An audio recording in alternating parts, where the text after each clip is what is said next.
आज के इस तफसीली जायजे में हम एक ऐसी कहानी का तज्जिया करने वाले हैं जो सच में इंसानी तजस्सुस और खौफ की आखिरी हदों को छूती है। हम बात कर रहे हैं बदनाम ज़माना नूर साइकाइट्रिक सेंटर और उसके प्रोफेसर वार्ड नंबर 9 की। ये कोई आम वाक़ा नहीं है। हम उन शवाहिद, आखिरी रिकॉर्डिंग्स और उन हालात का गहरा मुशाहिदा करेंगे जिन्होंने 3 दोस्तों की ज़िंदगी को हमेशा के लिए बदल कर रख दिया। जो डेटा और फैक्ट्स हमें मिले हैं, हम बिल्कुल उन्हीं की बुनियाद पर इस पूरी गुत्थी को सुलझाने की कोशिश करेंगे। तो चलिए इस खौफनाक और दिलचस्प सफर का आगाज करते हैं। अब जरा इस टाइमलाइन पर गौर करते हैं। नूर साइकियाट्रिक सेंटर को 15 साल पहले बिल्कुल अचानक रातों रात बंद कर दिया गया था। किसी को कोई खबर नहीं थी कि वहां के मरीजों और अमले को कहां मुंतकिल किया गया। और फिर ठीक 15 साल बाद 3 यूट्यूबर्स अरहम, फैजान और रेहान ठीक रात के 11:58 पर इस वीराने में आते हैं। मकसद सिर्फ एक वीडियो बनाना। लेकिन जैसे ही ठीक आधी रात को उन्होंने अंदर कदम रखा, वक्त जैसे वहीं रुक गया। यही वो वक्त था जब हकीकत और वहम के दरमियान की लकीर हमेशा के लिए मिटने वाली थी। खैर, जब भी कोई अस्पताल बंद होता है तो ज़ाहिर है इसकी कोई ठोस वजह होती है ना? बजट का मसला, इमारत का गिरना, कुछ भी। लेकिन जब हम इसकी ऑफिशियल रिपोर्ट्स देखते हैं तो वहाँ ऐसी कोई तिब्बी या इंतज़ामी वजह नहीं मिलती। वहाँ सिर्फ और सिर्फ ये 2 लफ्ज़ लिखे थे, वार्ड 9 में आवाज़ें। मेरा मतलब है, ज़रा सोचिए, एक सरकारी मेडिकल रिपोर्ट में कोई साइंसी वजाहत नहीं, बस ये एक खौफनाक जुमला लिखकर पूरी इमारत को हमेशा के लिए ताले लगा दिए गए। ये अपने आप में कितनी अजीब और परेशान करने वाली बात है। और अंदर का मंजर तो और भी अजीब था। जब वो तीनों अंदर पहुंचे तो वहां सिर्फ धूल मिट्टी का राज नहीं था। टूटी हुई खिड़कियां थीं, व्हील चेयर्स अजीबोगरीब तरीके से उल्टी पड़ी थीं, जैसे कोई अचानक भगदड़ मची हो। लेकिन जो सबसे ज्यादा डिस्टर्बिंग चीज थी वो थी दीवारों पर नाखूनों के गहरे निशानात। ये निशानात साफ बता रहे थे कि वहां रहने वाले किस कदर शदीद जहनी या जिस्मानी अजियत से गुजरे होंगे कि उन्होंने दीवारों को अपने हाथों से नोचने की कोशिश की। और इन सब के बावजूद रेहान ने हंसते हुए कहा कि लो भाई, उन्हें इनका परफेक्ट हॉरर कंटेंट मिल गया है। लेकिन हकीकत ये थी कि ये कंटेंट किसी की भी सोच से कहीं ज्यादा खतरनाक था। यहां हम एक जबरदस्त कॉन्ट्रास्ट देखते हैं। एक तरफ वो मंजर जो इंसानी आंख देख रही थी, मतलब बिल्कुल खाली कॉरिडोर, लेकिन दूसरी तरफ कैमरा की स्क्रीन पर कहानी बिल्कुल मुख्तलिफ थी। जैसे ही कैमरा ऑन हुआ, स्क्रीन पर सिर्फ 1 सेकंड के लिए उन तीनों के बिल्कुल पीछे कोई खड़ा नजर आया। मुड़ के देखा तो कोई नहीं। ये क्लासिक फाउंड फुटेज ट्रूप है, जहां लेंस वो सब कैप्चर कर लेता है जो इंसानी आंख नहीं देख सकती। ये पहला इशारा था कि वो वहां अकेले नहीं हैं। अब टेंशन आहिस्ता आहिस्ता बिल्ड होना शुरू होती है। उन्होंने फ्लोर बाय फ्लोर आगे बढ़ना शुरू किया। ग्राउंड फ्लोर बिल्कुल नॉर्मल था, कोई मसला नहीं। लेकिन दूसरी मंजिल पर आते ही अंधेरा एकदम से बहुत ज्यादा बढ़ गया। और फिर आती है तीसरी मंजिल। यहाँ के तमाम कमरों पर भारी ताले पड़े थे, लेकिन इस लंबे और तारीक कॉरिडोर के बिल्कुल आखिर में सिर्फ एक दरवाजा खुला हुआ था और उस पर लिखा था वार्ड नंबर 9। उस खुले दरवाजे के बाहर जो कुछ उन्होंने देखा वो वाकई रोंगटे खड़े कर देने वाला था। दरवाजे के नीचे से एक मोटी काली लकीर बाहर की तरफ निकल रही थी। अंधेरे में फैजान को लगा कि शायद कोई पुराना पेंट घिरा हुआ है, लेकिन जब अरहम ने अपनी फ्लैशलाइट ऑन की तो हकीकत कुछ और ही निकली। वो कोई पेंट नहीं था, बल्कि एक गाढ़ा सूखा हुआ खून था जो कमरे के अंदर से बहकर कहां तक आ गया था। यहां उनका सारा फन और एक्साइटमेंट खत्म हो जाना चाहिए था, लेकिन तजस्सुस इंसान को कहां रोकने देता है। वो अंदर चले गए। कमरे के अंदर का जो मंजर था वो इंतहाई सादा लेकिन उतना ही वहशतनाक था। वहां सिर्फ एक बेड और एक कुर्सी थी, लेकिन चारों दीवारों पर छत से लेकर फर्श तक एक ही जुमला हजारों दफा बिल्कुल पागलों की तरह लिखा हुआ था, वो दीवारों में रहता है। इस तशनगी और तकरार से पता चलता है कि वहां रखे गए मरीज पर क्या गुजरी होगी, वो किस कदर खौफजदा होगा। लेकिन हैरत की बात यह है कि रेहान ने इसको भी सिर्फ एक क्लासिक हॉरर सेटअप समझकर बिल्कुल इग्नोर कर दिया। और बस यही वो लम्हा था जहां से सब कुछ बदल गया। कमरे के कोने में पड़ा एक पुराना टूटा हुआ स्पीकर अचानक से ऑन हो गया। उसमें से स्टैटिक की आवाज आई और एक ऐलान गूंजा, मरीज 47 बराए करम वार्ड 9 में वापस आ जाएं। अब हम जरा लॉजिक की बात करते हैं। जो अस्पताल पिछले 15 साल से मुकम्मल बंद हो, जिसकी बिजली बरसों पहले काट दी गई हो, वहां अचानक एक स्पीकर कैसे चल सकता है? ये कोई टेक्निकल फॉल्ट नहीं था, ये तो सीधा सीधा इस बात का ऐलान था कि उन पर किसी का जाल बिछ चुका है। इस ऐलान के खत्म होते ही एकदम से धड़ाम एक कान फाड़ देने वाली आवाज आई और कमरे का बाहरी दरवाजा खुद ब खुद पूरी ताकत से बंद हो गया। सारी रोशनियां गायब, चारों तरफ सिर्फ घुप अंधेरा, और अब रोशनी का वाहिद जरिया अहरम के हाथ में पकड़ी वो अकेली फ्लैशलाइट थी।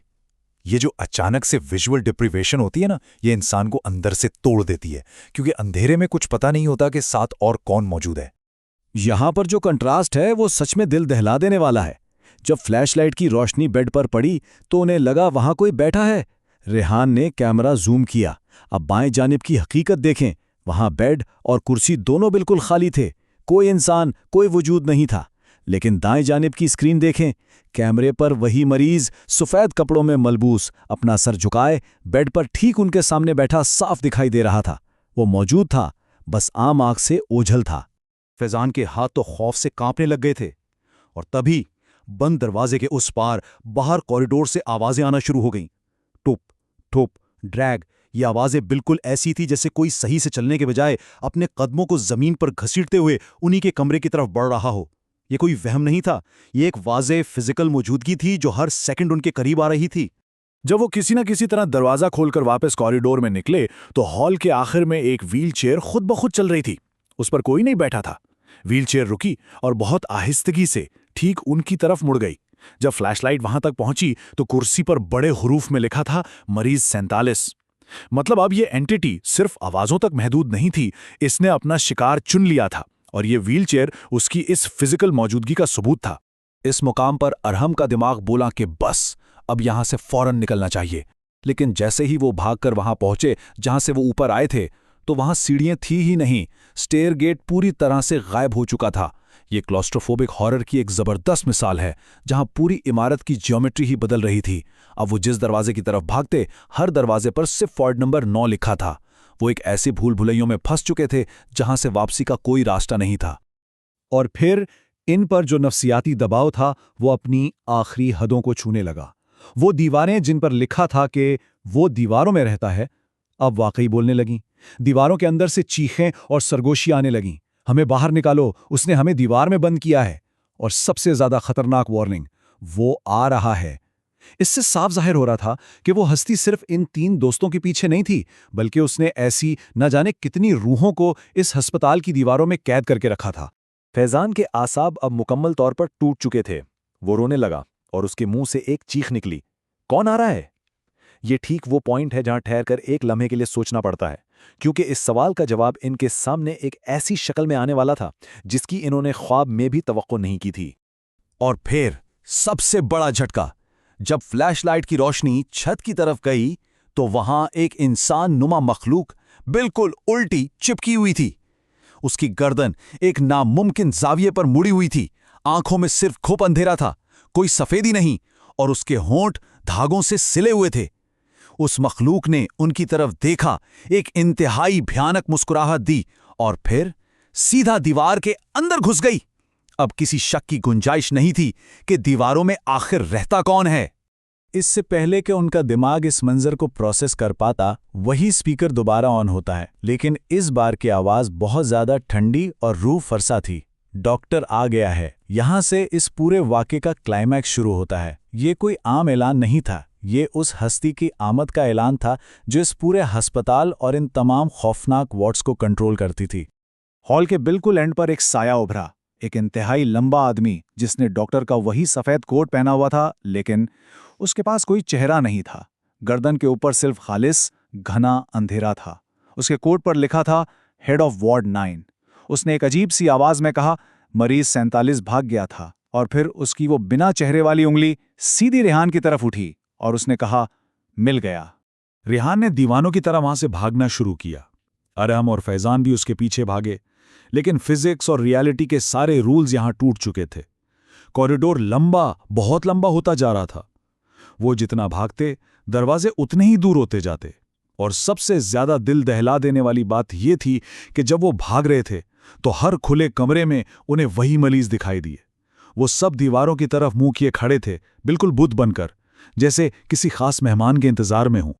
और फिर अचानक वो सारे मरीज एक साथ मुड़े, एक ही लम्हे में। उनमें से किसी का कोई चेहरा नहीं था, बिल्कुल उस डॉक्टर की तरह। उनके चेहरे बिल्कुल स्पाट और सफेद थे, और उन सब ने एक साथ एक ही मिलीजुली आवाज में कहा, 47 वापिस आ गया है। ये अस्पताल और इसमें मौजूद हर एक चीज डॉक्टर को नहीं बल्कि रिहान को देख रही थी। वो दरअसल रिहान को उसके नए और हमेशा के घर में वेलकम कर रहे थे। इसके फौरन बाद कैमरा कट हो जाता है। स्क्रीन ठीक 5 सेकंड के लिए बिल्कुल ब्लैक रहती है, जैसे एक गहरी और भयानक खामोशी हो, और फिर आखिरी वीडियो क्लिप चलता है। इस क्लिप में रेहान वार्ड नंबर 9 में बिल्कुल अकेला खड़ा है। उसके चेहरे पर अब कोई डर, कोई खौफ नहीं है। वहां बस एक मुर्दानी वाली खामोशी है, और वो इंतहाई धीमी आवाज में खुद से सरगोशी करता है, मुझे यहां रहना है। इसका अपना वजूद, उसका दिमाग, सब कुछ उस अस्पताल के मुकम्मल कंट्रोल में जा चुका था। अगली सुबह हकीकत की दुनिया में जो कुछ सामने आया वो इस कॉन्ट्रास्ट को मुकम्मल करता है। पुलिस को इमारत के बाहर सिर्फ अरहाम और फैजान मिले। वो दोनों इस कदर शदीद सदमे में थे कि उनके मुंह से एक लफ्ज नहीं निकल रहा था। रेहान वहां नहीं था, उसका कोई नामो निशान नहीं था। लेकिन जब पुलिस ने वो रात की कैमरा फुटेज चेक की तो उसके आखिरी फ्रेम ने सब कुछ अयां कर दिया। वहां वार्ड नंबर 9 के उसी खाली बेड पर अब एक नया मरीज बिल्कुल खामोशी से अपना सर झुकाए बैठा हुआ था। और ये चीज इस पूरे नाइटमेयर को परफेक्टली आपस में कनेक्ट करती है। इस नए मरीज ने अस्पताल का मखसूस लिबास पहना हुआ था, और जब कैमरा उसके पीछे से घूमा तो उसकी शर्ट पर साफ अल्फाज में लिखा था, मरीज 47 रेहान। अस्पताल को अपना फरार होने वाला पुराना मरीज 47 तो वापस नहीं मिला था, लेकिन उसने रेहान को छीनकर एक नया मरीज 47 जरूर बना लिया था। वार्ड नंबर 9 की दीवारों को उनका नया हमेशा का मरीज मिल चुका था। इस पूरे तफसीली जायजे के बाद हमारे सामने एक अजीब और गहरा सवाल पैदा होता है। आखिर क्या चीज़ इंसान को इस कदर मजबूर करती है कि वो उन जगहों पर जाने का खतरा मोल ले जिन्हें बरसों पहले तारीकी में दफन कर दिया गया हो, ये जानते हुए भी कि कुछ दरवाजे सिर्फ इसलिए बंद किए जाते हैं ताकि उनके पीछे दबी हुई चीज़ें कभी बाहर ना आ सकें। तजस्सुस इंसानी फितरत ज़रूर है, लेकिन कभी कभी ये इंसान को वहाँ ले जाता है जहाँ से वापसी का रास्ता होता ही नहीं। ये एक ऐसी सोच है जो यकीनन देर तक जहन में रहेगी। आज के इस जायजे में बस इतना ही।